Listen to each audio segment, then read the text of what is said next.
página desarrollada por la Universidad de Sydney. Es una base de datos en la cual están todas las enfermedades con origen genético caracterizadas hasta el momento. ¿Ok? Todas las enfermedades con origen genético caracterizadas hasta el momento. Es una base de datos que diariamente se va actualizando, ¿no? Entonces, se centra en animales domésticos. ¿Ok? Entonces, todas las enfermedades que tienen algún origen genético. ¿Ya?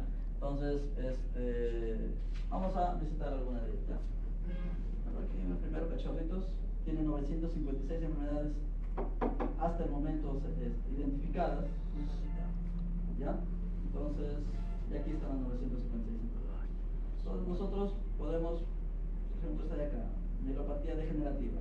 ¿Sí? Seleccionamos y vamos a ver qué tenemos sobre esa enfermedad. Entonces, como es una base de datos, debemos entender lo siguiente, que puede estar actualizada o puede ser que falten estudios para actualizarla, ¿cierto? Entonces, la base de datos es esa su característica, ¿no? Que constantemente está siendo actualizada. Entonces, hasta el momento, por ejemplo, esta enfermedad está muy bien caracterizada, ¿sí? Tiene casi todas las informaciones. Entonces, ¿qué informaciones son? Primero, ¿qué categoría? No. Categorías: ataca al sistema nervioso. Es una enfermedad con características mendelianas, sí, ¿no? Tipo de herencia es autosómico recesivo. Y la primera vez que se le identificó fue en 2009. ¿Ok? Y aquí tenemos la descripción, qué es lo que ocurre a nivel del individuo. A nivel de mapeo es a nivel genómico, en qué cromosoma está, cuándo fue identificado. Y aquí está su base molecular. ¿Okay? Su base molecular básicamente se va a centrar pues, en describir la mutación que está ocurriendo, en dónde está ocurriendo y qué proteína está afectando, ¿no? Entonces, por ejemplo, me dicen que la mutación es esta. ¿Cómo leemos esto de acá?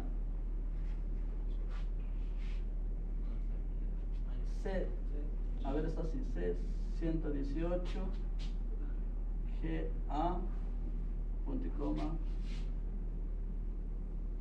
E40K. ¿Cómo lo interpretamos? ¿Qué está ocurriendo dónde la mutación? En el CDS. ¿En qué posición? 118. ¿Y qué ocurre? Bonina. ¿Y cómo se llama esa mutación? Transición, ¿cierto? Entonces también una sustitución de tipo transición. ¿Ok? Entonces, ya a nivel de proteínas, o mejor dicho, de aminoácidos, ¿cómo se va a hacer una proteína? La CAC, símbolo de quién es? Lisina. Y la E, glutamina. ¿Ok? Entonces básicamente está cambiando una lisina por una que había una glutamina anteriormente. ¿Ok? Entonces, esta mutación, este pequeño cambio genera todo este cuadro clínico. Entonces, ¿cuál es el cuadro clínico?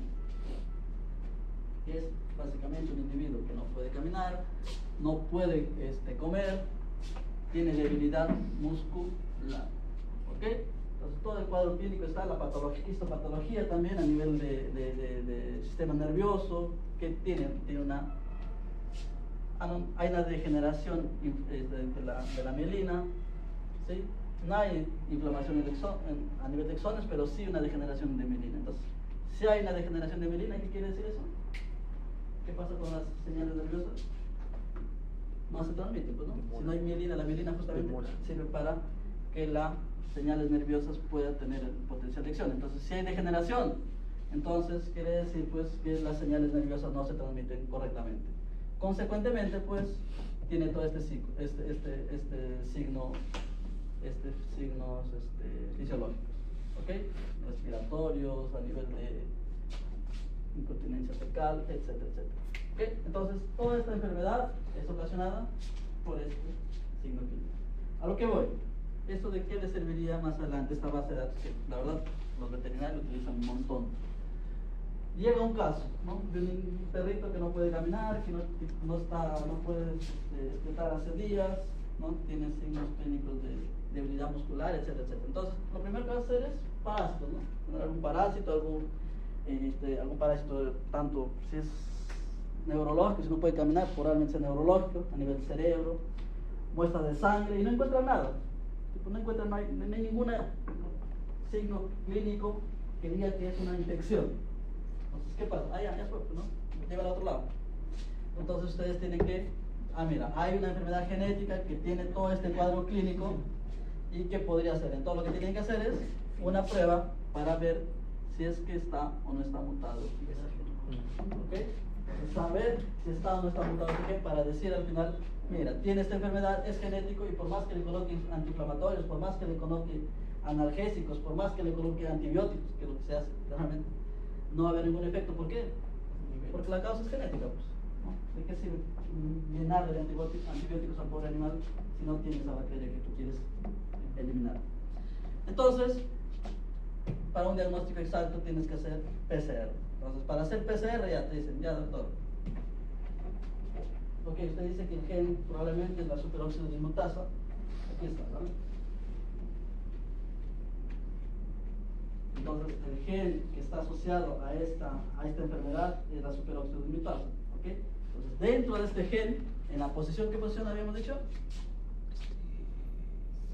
118, hay una mutación de una adenina por una guanina, ¿cierto? No, pero una adenina lo reemplazó a una guanina. Entonces, en esa posición de este gen. Entonces, primero tendríamos que conocer este gen, ¿sí? Saber, por ejemplo, cuántos exones tiene, cuál es el tamaño de este gen, y luego ver en qué posición está la 118, y a partir de ahí diseñar ¿qué cosa? Primers. ¿Por qué? Porque los primers me van a permitir identificar genes específicos. ¿Ok? Diseñar primers para ver si es que tiene o no tiene la mutación en esta posición. Entonces, la página te da todas esas informaciones. Te da primero el gen, ¿vale?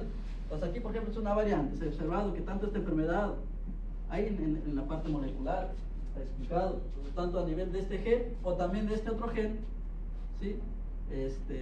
Tiene esta sintomatología, ¿no? Provoca esa enfermedad. Vamos a entrar en el gen superóxido dismutasa. Entonces, tenemos el gen superóxido dismutasa. Aquí tenemos la información del gen, lo vamos a ir abriendo. Sí.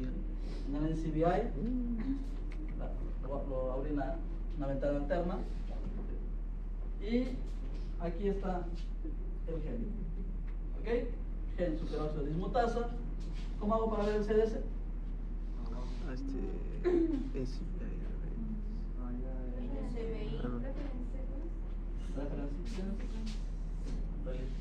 Y aquí está el ARN mensajero y aquí está la proteína. Entonces aquí abrí el ARN mensajero primero. Entonces aquí tengo superóxido dismutasa. Vamos a ir al CDS.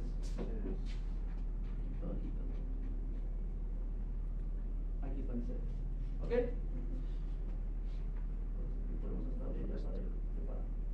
Ok, volvemos aquí. Aquí está. Primero, a ver, conociendo un poquito más el gen, se encuentra aquí cromosoma 31, tiene 5 exones, ¿sí? ¿En qué posición está? Forward. Forward, ¿sí? Entonces, perfecto. Gráficamente, aquí están los 5 exones, ¿cierto? 1, 2, 3, 4, 5. Está en la posición normal, no tengo que invertir la cadena, está en la posición normal. Aquí tenemos mi exón 1, mi exón 2, mi exón 3, 4 y 5. Entonces, ¿qué les había dicho del PCR? ¿No? Lo quiero diseñar primers, ¿cierto? Entonces tengo que delimitar una región determinada que yo quiero identificar. ¿Ok? Entonces lo primero que tengo que saber es dónde se encuentra la bendita mutación, ¿cierto? ¿En qué exón estaría? En la descripción está, pero nosotros podemos hallar aquí también. Entonces, una forma así rápida, se puede decir, es hacer lo siguiente: medir cuánto es este exón. Vamos a acercar para tener más ejemplitos. Entonces, este exón más o menos su tamaño es de aproximadamente 80 pares de bases, ¿cierto? ¿Qué posición estamos buscando nosotros? La 118. Entonces tenemos 80 más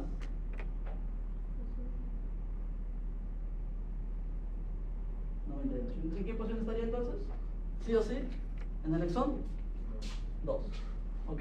Porque si aquí tenía del 1 hasta el 80, ¿hasta el cuánto dijimos? 80, ¿no? Ya, pongamos 80.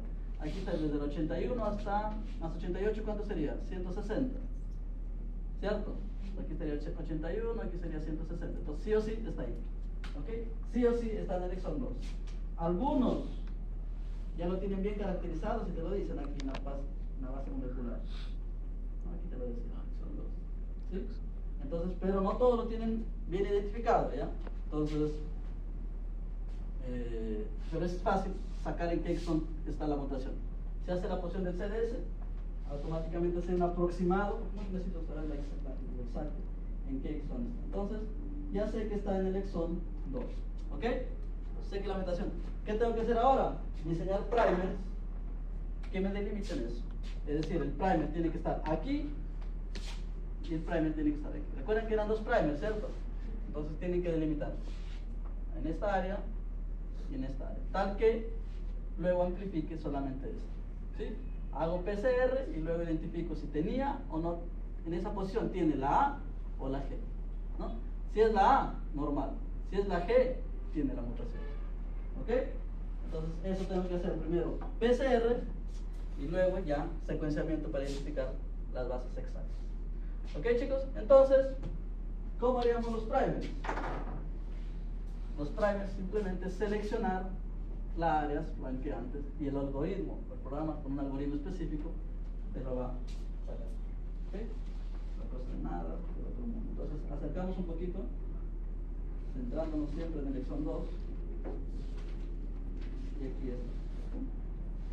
Entonces, primero tenemos que saber que el amplificón es la distancia entre el primer, tiene que ser de mayor de 1000 micras, 1000 pares de bases, ¿ya? Más de 1000 pares de bases. Entonces más o menos yo hago un cálculo ahí aproximado y digo, a ver, ¿qué distancia es esta? 400, vamos a tratar un poquito, 900. Entonces, el primer tiene que estar aquí y aquí, ¿ok? Entonces tengo que dejarlo ese espacio, por así decirlo, en blanco, no tengo que seleccionarlo. ¿Por qué? Porque es el tamaño de la amplicón que yo quiero calcular. Más o menos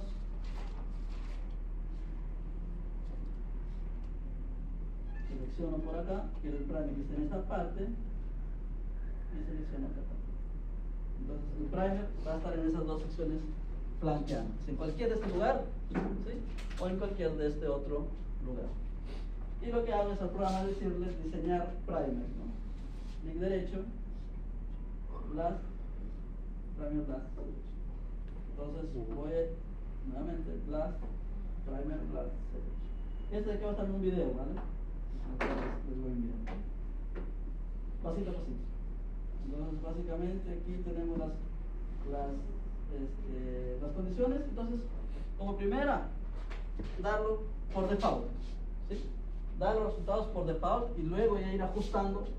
Entonces, si en default, por ejemplo, tengo 10 resultados posibles, perfecto.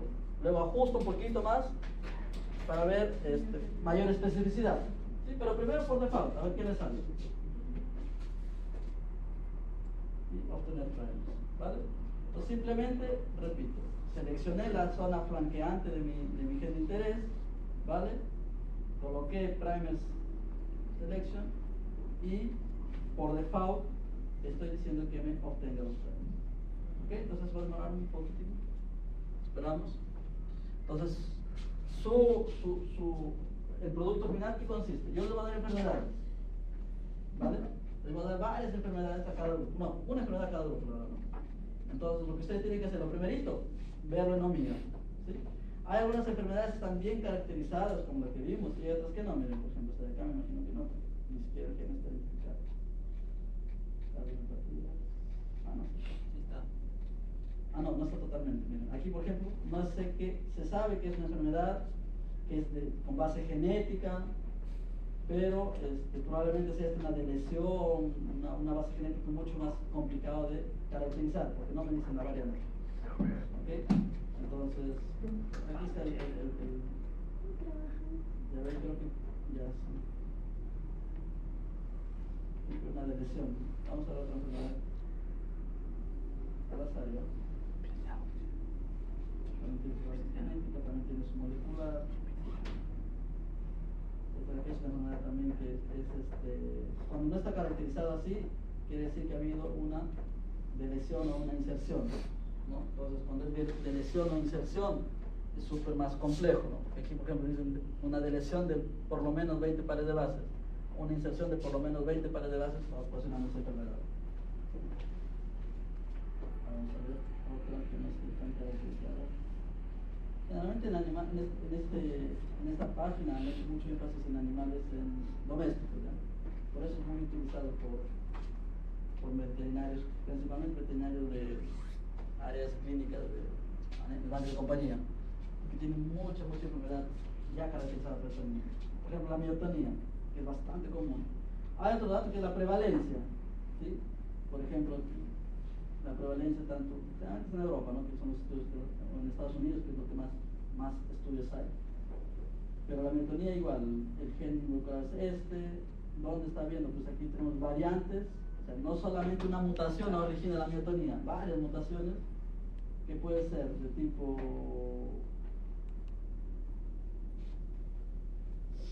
aquí está su identificación, que puede ser de una simple base o hasta inserciones o deleciones. Todo está aquí. ¿Ok? Vamos a ver si sacamos.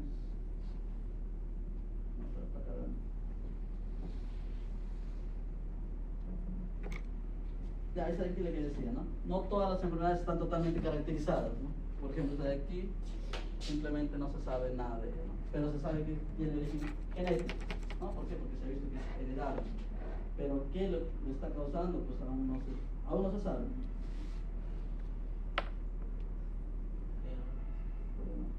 Entonces, para cuando hagan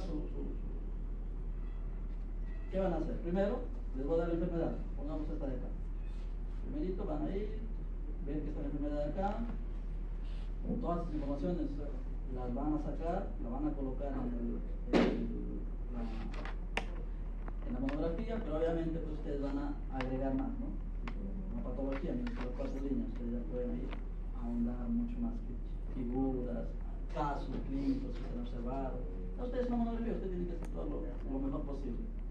Lo mismo a nivel de diagnóstico, por ejemplo, aquí no está, ustedes pueden colocar diagnóstico, a nivel de tratamiento también pueden agregar tratamientos, es genético, no tiene tratamiento, ¿no? Pero por lo menos para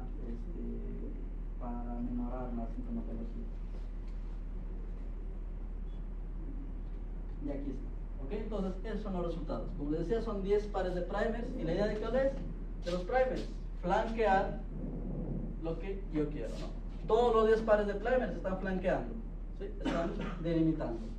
Entonces, ¿en qué va a consistir la monografía? Pues tenemos los 10, pero cada uno de estos primers, ¿sí? Tiene información.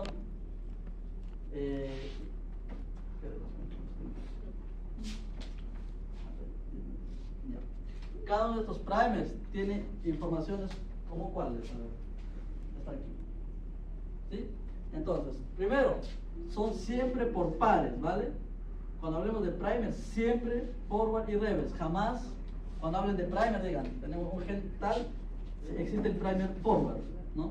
Jamás, siempre tiene que ser forward y reverse. Nunca vamos a ver también 2 primers que sean forward. No tiene sentido, ¿ok? Tienen que delimitar por ambos lados, forward, reverse. Cada primer tiene su secuencia, ¿vale? Este tamaño también, a ver chicos, vamos por estos 10 minutitos y se van, nos vamos. Ya, entonces cada primer tiene su secuencia, entonces ese tamaño generalmente es de 20 a 25 máximo, ¿vale? No podemos hablar de un nucleótido que tenga, o de un primer que tenga 100 nucleótidos, es imposible, sería muy inespecífico. Entonces, tiene un tamaño de 20, 18 mínimo a 25 máximo, ¿ok? Entonces, aquí está justo, la longitud del primer. ¿Ok? Entonces, ¿qué otra cosa? A ver, lo que nos interesa de este resultado. Primero, la secuencia, ¿vale? Después de la secuencia, el amplificón. El producto, ¿qué cosa es? Es lo que les decía en PCR, ¿vale? Tengo los primers delimitando el producto que vendría a ser esta sección, ¿sí? Esta sección. Lo que se va a amplificar, es decir, lo que voy a tener millones de veces, ¿cierto? Millones de veces. Listo. Este es el segundo dato que me interesa, amplificón.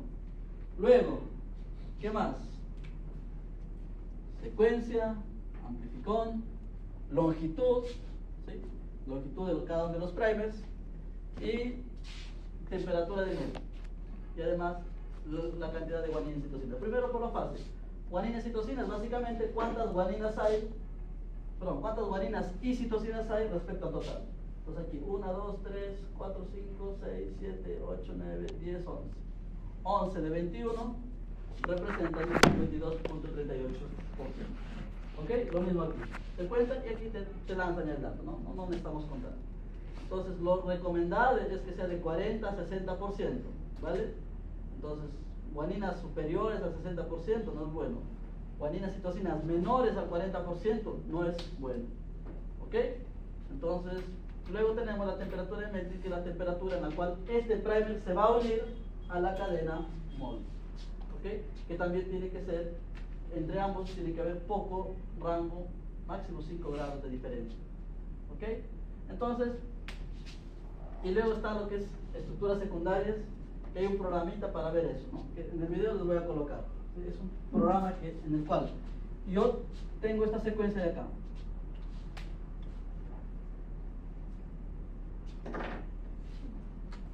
Tengo esta secuencia, ¿vale? Este es mi ADN de la muestra. ¿Ok? Este es el ADN de la muestra. ¿Qué va a pasar en la PCR? ¿Qué va a pasar? El primer paso de esta ADN, ¿qué va a ocurrir? Se va a... ¿a qué? No, ya lo aislé. Ya lo aislé, ahora voy a empezar el PCR propiamente dicho. Amplificar. Pero el primer paso para amplificar, ¿cuál es? Separar. ¿Sí? ¿Y cómo lo separo? Por calor. ¿Ok? Lo someto a calor y lo he separado de la ADN. Entonces, en este paso, yo tengo que adicionar, ¿qué cosa? Primers. Tanto el primer forward y el primer reverse. ¿Ok? El forward y el reverse.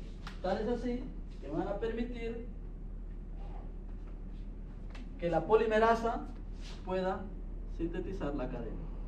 La polimerasa va a sintetizar la cadena. Entonces, a lo largo de varios ciclos, lo que yo voy a tener amplificado justamente es millones de copias de este tamaño. ¿Ok? Millones de copias de este tamaño. Entonces aquí tenemos, voy a colocar esto, aquí es el reverse y aquí está el forward también. ¿Ok? Entonces de millones de copias de este tamaño nada más. ¿Por qué? Porque ya lo delimitado. ¿Ok? Entonces, estas secuencias, por ejemplo, el forward y el reverse, ¿tienen que ser complementarios entre sí? El forward y el reverse, ¿tienen que ser complementarios entre sí? ¿Qué creen ustedes? ¿O sería un absurdo? El forward y el reverse, ¿tienen que ser complementarios entre sí? ¿O tienen que ser complementarios con la molde? Con la molde. Con la molde. Si son complementarios entre sí, sería un total fracaso. ¿Por qué? Porque en lugar de unirse a la molde, se unirían entre ellos. En vez de unirse a la molde, se unirían entre ellos. Por lo tanto, no amplificarían absolutamente nada. Entre ellos se opacarían, por así decirlo. ¿Ok? Entonces, entre ellos no debe haber ninguna complementariedad. Entonces, hay un programa que justamente ve si es que son o no son complementarios, ¿no? Y hay un score. Dicen, mira, son altamente complementarios, tienen score bajo. No son complementarios, tienen un score mejor, ¿no? Entonces hay un programita que va a analizar eso. Otra cosa. Entonces, a eso se llama formación de dímeros, ¿vale? Formación de dímeros. ¿Qué quiere decir? Cuando hay complementariedad entre ellos, y que no debe haber, pues, es imposible que haya. Y otra cosa, si dentro de esta secuencia, ¿no? Que es este forward de aquí, que es el forward, ¿vale? Pero si hubiese, por ejemplo, una alta afinidad para que este fósforo forme una horquilla, ¿sería bueno o malo? Se forma una horquilla. ¿Eso sería bueno o malo? Sería, otra vez, sería muy malo. Entonces, las secuencias no deben formar estructuras, esto se llama estructuras secundarias. Es decir, estructuras u horquillas dentro de la misma, ¿no? Bucles. Entonces tiene que ser una estructura que no forme estructuras secundarias. ¿Ok? Repito, eso de aquí se ve en un programa llamado OligoAnalyzer. Como su nombre lo indica, OligoAnalyzer. ¿Ok? En el cual me va a calcular la temperatura de melting, me va a calcular si es que existen o no existen estructuras secundarias. ¿Ok? Entonces, mientras menos cantidad de estructuras secundarias haya, más eficiente será mi PCR. Entonces, con mejor exactitud podría ampliar lo que me interesa. ¿Ok, chicos? ¿Claro? Un poquito corriendo esta parte, pero eso está en el video, ¿vale? Cómo ingresar al OligoAnalyzer, cómo colocar estas secuencias, cómo el OligoAnalyzer te van a dar estos datos y ustedes en la monografía tienen que discutirlo, ¿vale? Colocarlo y discutirlo. ¿Una pregunta? ¿No? ¿Ya? ¿Quedó claro?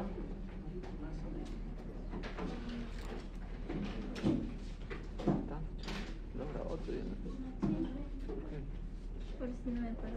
Ah, ya. No va a hacer nada. Lo pueden en privado, así me acaso. Oye, yo ni me doy cuenta. Yo subo, ¿no? Te lo paso, mira. La chica dice que la monografía. ¿A tu grupo? Ok, chicos, clase terminada. ¿Ahí qué dice? Dice cuando yo de la monografía, si siquiera no los temas.